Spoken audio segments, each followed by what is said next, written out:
দুইটা সময় তওবা করে লাভ নাই। একটা হচ্ছে মৌতের যন্ত্রণা শুরু হয়ে গেলে, মৃত্যুর যন্ত্রণা শুরু হয়ে গেলে আগে পা থেকে শুরু হয়ে আস্তে আস্তে গলার দিকে আসে। হাদিসে যেমনটা এসেছে, সূরা ওয়াকিয়ার মধ্যেও আছে যে পায়ের দিক থেকে যন্ত্রণা শুরু হয়ে আস্তে আস্তে আস্তে আস্তে এই গলার দিকে আসে, এবং আত্মাটা গলার এখানে যখন চলে আসে, এখান থেকে মালাকুল মউত আত্মাটাকে নিয়ে চলে যায়।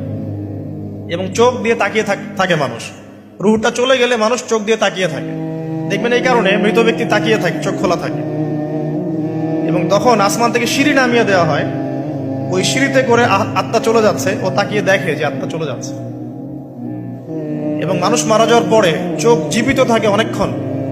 মেডিকেল সায়েন্স যারা পড়েছে তাদেরকে জিজ্ঞাসা করবে, মানুষ ডেড হয়ে গেলেও চোখ দেখবেন আরো কয়েক ঘন্টা, হয়তো আরো নির্দিষ্ট একটা সময় পর্যন্ত চোখটা কিন্তু জীবিত থাকে।